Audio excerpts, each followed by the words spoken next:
Welcome to Entrepreneurs, Executives, and Eccentrics, a podcast dedicated to the stories, strategies, and secrets of remarkable individuals.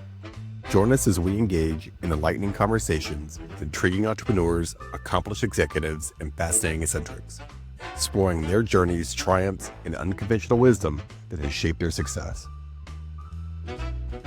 Get ready to meet Fon Davis, founder of Fonco Studios and veteran of George Lucas's studio, Industrial Light and Magic. He's been a creative force behind some of Hollywood's most iconic projects, including Star Wars, The Mandalorian, and The Nightmare Before Christmas. With over 35 years in the industry, Fon specializes in robots, miniatures, and costumes, such as the Tron-style suits for the living tombstone. A BattleBots competitor turned judge, he continues to innovate, blending traditional craftsmanship with cutting-edge technology to create unforgettable cinematic experiences.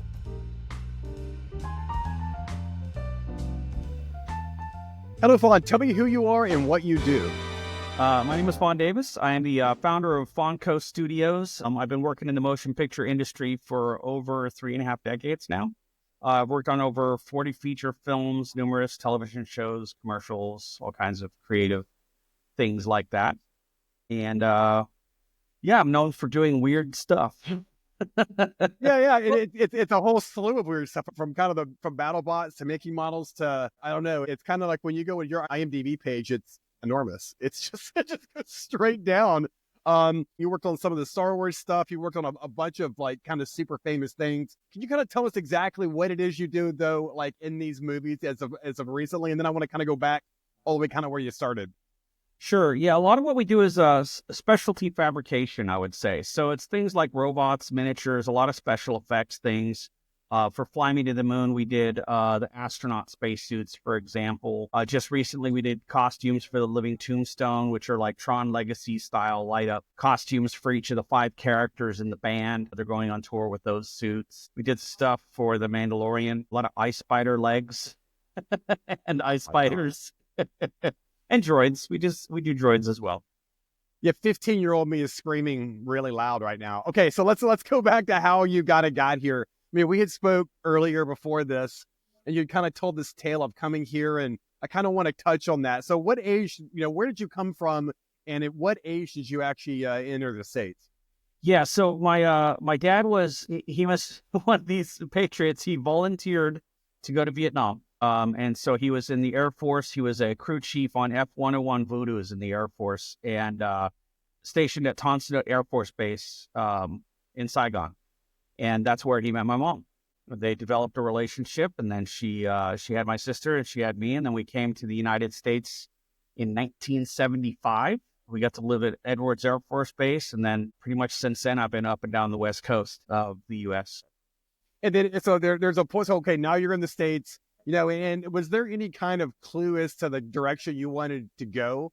I mean, you've been watching, obviously everybody's watching movies, but was there some kind of, blood in the water type of thing that you saw? Yeah, absolutely. Well, it's interesting. I mean, I always loved making things. So since I was very, very little, I liked taking things apart, and eventually I learned how to put them back together, much to my mom's chagrin. But Star Wars came out in 1977. I was 7 years old, and my parents took me to see it at the drive-in theater when it was $1 night. It was not like a big deal for them. Right. But I love the movie, like most people that age, most kids that age. And then I went to the library and I picked up this book. I got one on eBay recently, but it's the Star Wars Making of the Movie book. And in this book, there's model makers. So they have these model makers in the book. And I thought, wow, that's a job? You get paid to do that? I think I want to do that job, and that's actually, so I was, 7 years old, and I decided that's what I wanted to do. And I kind of fixated on that and just stick with that idea for a long, long time. And then eventually in the 90s, I did get to that job. But on the way, while I was growing up, I remember picking up a lot of magazines and behind the scenes books and things like that. And I kept seeing Greg Jean, Izo Young, and Larry Tan. It was these 3 Asian model makers. And, in the way that children think, in the way little Asian children think, I thought, oh, they let us do that. So it was really important for me to be able to see Asians doing model making on movies. And then that played a big role in my seeing that as a possible future. And then when I got to Industrial Light and Magic, and I got my dream job at the model shop there, Larry Tan, one of those three guys, was still working there. Oh my God, you met him? Oh my God, wait. I got to meet him. Oh my God. The whole story. It was funny because I told him and he didn't say a word. And I thought, oh man, I'm going to get fired. I just like totally nerded out on this guy. And I probably crossed some line that I was unaware of. And then his wife pulled me aside at one of the company barbecues and said he was speechless because he was really touched by it. So I did end up working with Izo Young on BattleBots when I was on that show. And I got to meet him and tell him the whole story. And then much, much later, I was in Los Angeles and I got to go out to dinner and meet Greg Jean and tell him the same story. So I did finally get to meet all three of those guys. I know, but they say never meet your heroes, and it sounds like it worked out fantastic, right? They're really good dudes, is what it sounds like. Oh, yeah. Relatable, God, awesome. because they, they're model makers. Right. It's not like my heroes were athletes or something really big, but I was also doing exactly what they were doing. So it's a different version of meeting your heroes, I guess. I didn't know that. That's an awesome story. Okay, so let's. So where do you start? We talked earlier, and you talked about you kind of, Julius Caesar style burned your ship to the shore, right, and left for San Fran, I think, right? Yeah. I was so I graduated high school when I was 16, so early. And not because I was some kind of genius. I was just really, really impatient, and I was really frustrated with the level of like the social interactions in high school were really negative for me. So I just wanted to graduate and get out. So I did that. But what I realized is I didn't want to live. I was in Eugene, Oregon. I went to Sheldon High School in Eugene, Oregon there. And then I tried to get a job, and the only job I could get was at McDonald's. And I was hating my life in Eugene, Oregon, working at McDonald's.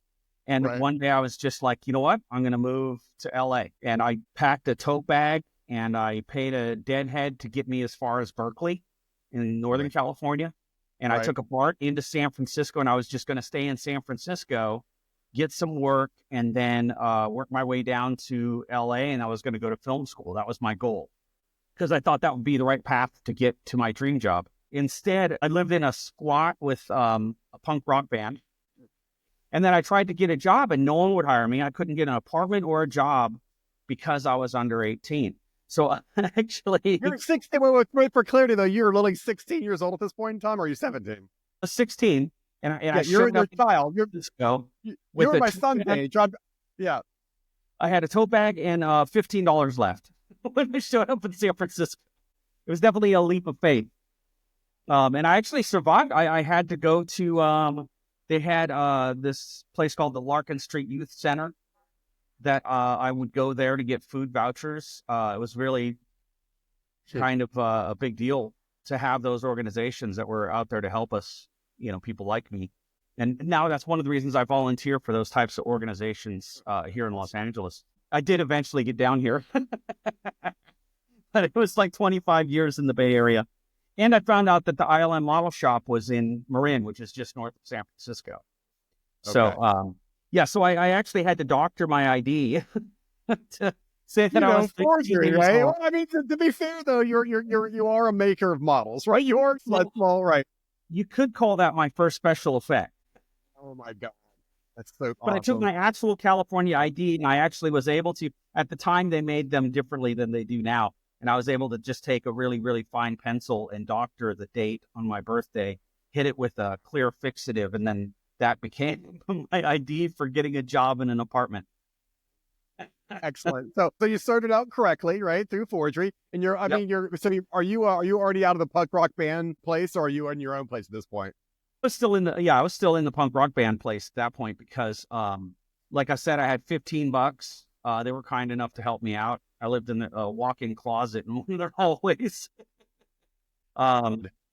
It was a different life for sure. And for a long time, I didn't really talk about it, but because for me, it was embarrassing. I didn't feel like that was something that someone would hear and go, oh, I want to hire this person, or I want to work with this person, because it was such a kind of a real low point in my life, But what I've learned through time is that it's really important to show people where you can come from to get to where I am now, where I run my own company in LA, and I would consider myself pretty successful, But yeah, it's very humbling, and I think it's important for young people to realize there's many paths to success, and it's not always the traditional path. You don't have to come from a wealthy family.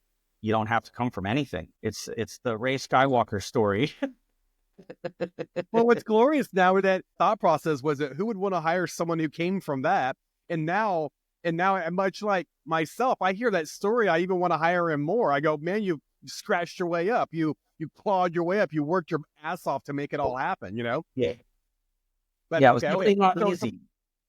So what's your first gig, right? So you're 16, you have a place, you're not starving at this point, but now you're looking for a gig. Yeah, I just took the first retail job I could get. I worked for a place called Headlines Department Store, which it was it had humble beginning that started as a head shop. As they do. Anyway, so they sold novelty. I worked in the gift department. Eventually, I worked my way up to district merchandiser with them. But I realized that I really wanted to make things. So I met the guy that, the contractor who did the remodeling for the department store, and got a job with him and his brother remodeling apartments and department stores and things like that. Eventually worked my way into set construction. That was tricky because I was doing remodeling, and I knew that carpentry could be my avenue into film production. And I had Harrison Ford, a la Harrison Ford, right? What's that? A la Harrison Ford, like you remember he was a carpenter. carpenter. Yeah. Yep. I'm definitely not an actor, but similar in that sense. Yeah, we were both carpenters. But yeah, so I did carpentry, and then anytime I was between projects remodeling Victorians in San Francisco, I would visit scenery companies and film companies that I knew had carpentry shops, and I would try to get work. They all asked for a portfolio. I didn't have a portfolio because I hadn't gone to school for any of this. So I just started making things at home and photographing it and showing them those things. And eventually one of the studios did give me a chance in their shop, and they needed someone long term, but they told me they only had a project that would last 1 week. And I found out that was a typical strategy for companies, because that way, right, if after a week you're awful, they can just say, okay, week's done, and no drama. But I ended up there for 9 months. It was a place called Technique, and then they were down the street from Colossal Pictures. I ended up working for Colossal Pictures, Ready Set, Nomad Productions. I think there was 9 scenery companies or companies that had scene shops that I worked for in San Francisco. And then from Colossal Pictures, they did a lot of stop motion spots. And Henry Selick was a director there. And so I was able to get a job on Nightmare Before Christmas when Henry got hired on to do that project. And so the first feature film I was on was Nightmare Before Christmas. And that's the thing, we had talked earlier, you had said that was one of your proudest, I kind of things you worked with, or the thing that you remember the most, or the thing you're most proud of. It's a glorious film. It's a glorious film. It really is. Yeah, it's my favorite because, there were only about just over 200 of us. They locked us in a building 50 to 70 hours a week, and we made a movie in 2.5 years. We did a set and a half per week. It was a ton of work. They were very inclusive in terms of everyone contributing to the creative process, and I think that comes through in the film. It was the first stop motion feature film to be made. I mean, Henry had this really great vision where he wanted to do the entire movie without using any compositing or like optical printer effects. So no visual effects in that sense. Everything was done the older style of doing visual effects. So if we wanted 2 different elements in the same shot, like they would shoot Jack with a candle on his desk in stop motion, they'd actually rewind the film and then put up black velvet and shoot a flame separately on the same piece of film, lined up perfectly with where the candle was on his desk. So it was a very, very great kind of foundation for the whole rest of my career, because people don't do things like that anymore. But to understand how things are done traditionally and then move up through ILM with all the technology and computer graphics and having an understanding of both has really helped my career. Because a lot of our focus at our studio now is how to balance traditional art and technology. Yeah, it's just, I don't know, it's just fascinating to me because I mean, ultimately what you're saying is they were literally creating the entire set. There was obviously they would have some effects, right? They would film over it with whatever, but you're basically creating an entire set with Jack, right? All the actors and whatever, and you're really creating a world that didn't exist. I mean, it was just out of nothing. There wasn't kind of this composite idea or we'll go make the set. We'll just keep using it over and over again or whatever. You're making scene after scene after scene every single week. Sounds Yeah. like an absolute ass kicker. I mean, how many people were in that crew out of curiosity? It's just over 200. And then our shop was only, I think there was 5 of us and the Right. construction coordinator. We built my all the God. sets, and then they had, think about maybe only 5 or 6 model makers in the model shop. I made sure that when we were on that movie, because I was like a sponge. I wanted to work in every department. I wanted to know how to do everything. So I went from like set builder to miniature set builder. And then while I was there, anytime our department was slow, I would volunteer to work in other departments. So I got to work in the mold shop, so doing mold making and casting. I got to work in the model shop, making miniatures. I got to work in the scene shop, doing painting and textures and things like that. I had a funny thing. I ended up making most of the snowscapes for the movie by mistake because they were working on Lock, Shock, and Barrel's house in our department. And I really wanted to work on that. But my boss, Bo Henry, he said, okay, Fon, we need you to make this snowscape in the foam room. And the foam room was like very farthest corner of the studio because foam was nasty. It would get in your ears and stick to you because of the static and all this stuff. And so I was kind of isolated in this distant room with the hum of the fan going and just carving the snowscape. And I didn't like it. I wanted to finish really fast and I wanted to nail it so I could go work on Lock, Shock, and Barrel's house with everyone else on the crew. And instead, what happened is I got Bo and I said, hey, I finished up in here. And he came in, he looked at the landscape and he goes, wow, you are amazing. You are so fast and this looks so good. I'm going to give you all the snowscapes. Ta-da! Yeah. So I ended up doing all the stuff. That also meant that I got to do the snow spiral hill for the end of the movie, which I've always been very proud of. But yeah, it was funny because the plan completely backfired.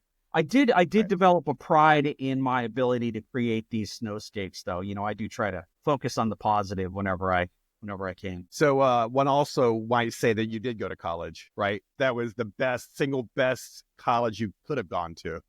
Yes. Yeah, that's true. I learned on the job. We even used to refer to, when I was in Industrial Light and Magic, we referred to it as campus because it felt like you were on a college campus. But just for a layman, just so you know, when you hear someone say, "Well, when I was in Industrial Light and Magic," it gives me chills because that's like that was you know, when I'm growing up, that was the spot.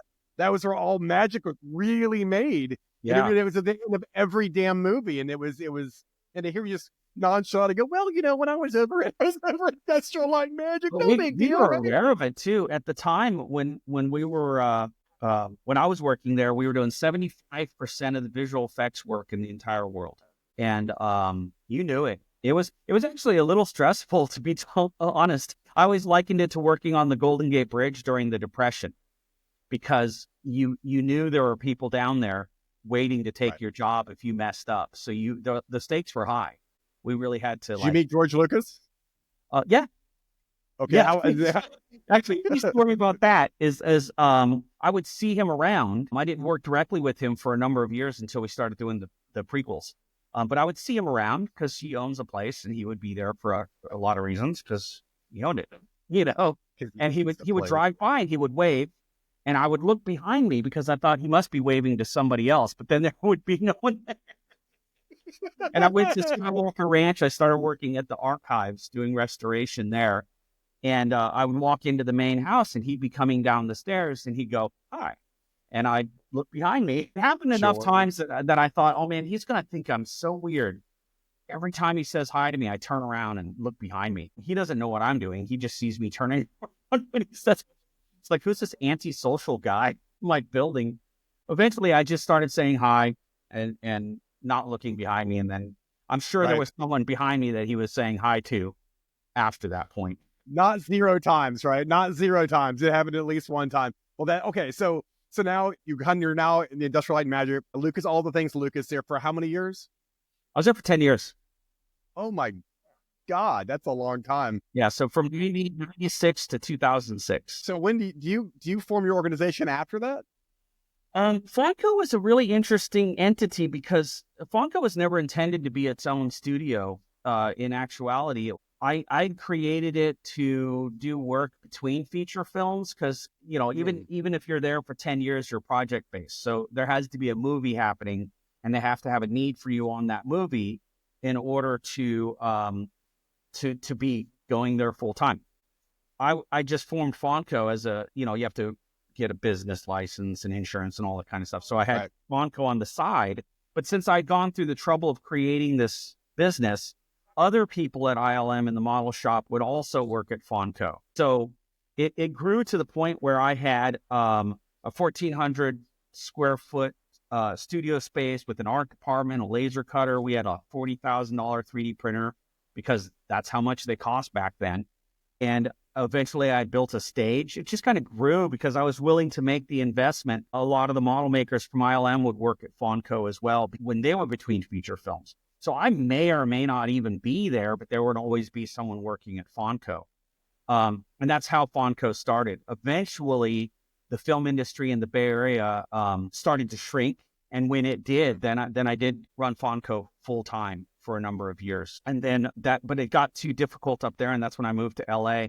And I actually said I would never run a company ever again. I worked for New Deal Studios, and they restructured their business to be portable so they can go to Atlanta and all these different things. So my job was no longer needed at their studio after I was there for about a year. And then I started renting space at this place called Vanaheim Studios. And they slowly went out of business, and then I took over the space.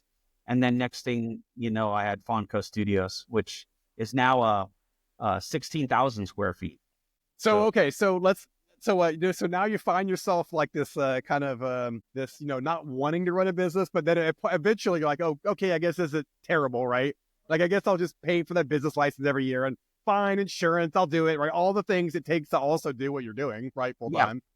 Well, it's I've seen this happen with some of my crew too. It's like there's definitely personality types like mine that will step up to do things because they need to get done, not necessarily because you want to do it. And so that's how but I also am an optimist. So I get myself into that situation and I make the best of it. And then, I seem to be pretty good at it. We're making a run for it. It's going well. So let's talk about BattleBots just for a moment, if you don't mind. Sure. Okay. I love BattleBots. How the hell did you get into that? Like, I mean, obvious. I know, but you have all the skill set. You have all of the very dangerous skill sets, right? I mean, think about it: servos and motors and all the things it takes to make it happen. It seems like a natural fit. But how did you get into that? Of course, I always loved making robots. And Mark Thorpe was actually a model maker at Industrial Light and Magic. And he created this sport called Robot Wars. And we used to fight at Fort Mason in San Francisco. It's just a warehouse. And he got together and it was a very small sport. It was mainly kind of like radio controlled cars attached to power tools starting out. Anyway, but it grew and people got more and more creative with the designs. There were about 3 dozen of us that would meet and fight our robots. And then that got his whole business model ended up becoming embroiled in this legal battle over rights based on who was helping him fund the thing. And that's when Trey Roski created BattleBots, because he was one of the competitors. We all loved this sport so much that he created a whole new, he did what he did at Fonco. He created his own league so that we could continue fighting. And we did our first BattleBots in Long Beach. And then he was able to take BattleBots to the next level. And I think it was a pay-per-view event. And then we got picked up by Comedy Central. And we went from 36 robot competitors the first season that we were on Comedy Central to the next season. I think close to 500 competitors showed up. And it became like an actual mega sport, And we rode that out for a number of years. We were on Comedy Central, and I built Mouser Mech Catbot, which was a very unique lightweight robot that had multiple weapons. Each of the weapons I wouldn't say were super effective, but when I was in the melee, which is the one giant nut that I won, fighting multiple robots, I could hit from all different sides because I had so many weapons. So that paid off in that battle. You win some, lose some. I won about half of the fights that I was in. And then when BattleBots ABC came around, I lost sponsorship to build the robot that I wanted to build. And Greg Munson and Peter Abramson were all friends from the original BattleBots, the original BattleBots on Comedy Central. They asked me if I would come on as a judge. So that's how I started judging for the show. And I still do it today. I remember. So okay, so I mean, you've probably seen some. I think about it. You've got these, these heavy, dangerous machines battling each other. Again, can you have like a crazy story that like, oh yeah, a piece came off and like stuck in my like beside my head and almost killed me. I mean, it's got to be a little hairy. There's got to be stuff flying all over the place, right? And in the early days, the robots were put in a plywood box that was only 4 feet tall, and stuff would fly into the audience. So they put Lexan about 8 feet up, and it was just 1/4-inch Lexan. But then things started to penetrate the Lexan and go over the top of that. So they went to 12 feet, and then 16 feet, and then 20 feet, and then still things were flying over and going through. So they got thicker and thicker walls. Now it's 1.25 inch thick polycarbonate. There's a top on the arena that's, I think, 1/2 inch, and there's still like pieces. You can see it on the show that'll rip through the polycarbonate. They don't get all the way through and they can't injure anybody, but they'll rip through that almost all the way through the 1.25 inch. And they have to replace that whole panel because it's now damaged and that area is thin. But yeah, so things have definitely left the arena. I had an air nozzle. I was doing an interview for the Long Beach BattleBots, actually. There's video of this somewhere where I was working on the pneumatics and I busted a fitting, and a 17-foot like spray of CO2 sprayed up out of my robot while I was doing the interview. Very dramatic, right? That's how one of the rules were created for the sport. Yeah, like what? No compressed air. What was a lot the of rule? the rules for the sport were created by accidents that happened behind the scenes. Because every time you see that, it reveals a safety issue that needs to be addressed. So now it's I think obviously it's the safest it's ever been, because the sport's been around, and was it 24 years now? So crazy. Yeah. Oh my God. Yeah. I remember watching it in my 20s. I couldn't even believe it was a thing. It was on Comedy Central. I couldn't even believe that this was a thing. And I think my college roommates and I think we obsessively watched it for a couple of months, and then I don't know, but it really was a spectacle. Whatever, it was just a glorious spectacle. Oh yeah. And if anyone ever gets the chance, anyone listening to this gets a chance to go see it live, absolutely go see it live. They have a permanent arena in Las Vegas now, and you can go see it. It's loud, it's aggressive, it's so much fun. It's a completely different experience to watch it live than it is to watch it on television. Highly recommend. Yeah, I caught a YouTube video the other day of you and Adam Savage revisiting your original bot. What was that about? I got distracted, I didn't watch it. What was that? Adam Savage and I were really good friends at ILM when we worked together, and then our friendship has continued through the years. So occasionally I'll jump on he's got a show called Tested on YouTube. Right. And so I'll guest on that show. I'll do little talks about reminiscing about old times, sometimes talking about movies. Sometimes we'll do a build together, which is a lot of fun. So we stay in touch. We try to entertain people with our banter. Yeah, but the thing is, didn't you rebuild Mauser? Didn't you rebuild that, or you revisited that? I brought it out. I do have it. I have it hanging on the wall here at Fonco Studios. This place has become a bit of a museum for various projects that I've worked on through the years. And Mauser is one of the things that I have hanging up here. So, and we were just talking about, because he worked with Blendo. Blendo was the reason they kept building the arena walls bigger and thicker. I'm just assuming that was a giant spinning thing on top or whatever. Spinning robot. Jamie Heineman created it, and we used to watch him test it behind Colossal Pictures when they shut down. That's where M5 was, which was his shop. And that thing was just ferocious. It would rip pieces of robots out of the robot and throw them out in the audience. What could go wrong? Right? I mean, what could go wrong? They actually he had been disqualified multiple times because his robot was too dangerous. But they had to come to some agreement, because he would have won the competition basically. So yeah, he seems diabolical enough to make something very, I don't know. I've seen enough Mythbusters to know that almost anything is possible over like, was it 9,000 seasons they did that show. Yeah, it was I think the longest running show on Discovery. Everything you see on that show too, I enjoyed that they were doing the show. I thought it was really cool that people could appreciate who they were. There's not a whole lot on the show that was fake. It was like their personalities really come through in the show. I always thought that was really neat. But a lot of us from ILM wouldn't watch the show too much because it felt like we were at work. So it wasn't as entertaining for us as it was for like a general audience. Yeah, look, the car's doing 60 miles an hour with. I find it hilarious. You're like, oh no, I don't. It's like a doctor watching ER. Like, no, I'm good. I get enough of this at work. Thanks. Yeah. That's glorious. It's so true. That's absolutely glorious. Well, Fon, we are out of time. I'm so happy that you did this. Thank you so much for doing this. I guess I've been a fan. I didn't know it, at least since your original. I didn't remember your name and when you were originally fighting and you were judging. I was calling you like something else, but it's so badass to meet you. Seriously, you're a great human and continue doing what you do. Oh, thank you so much, Scott.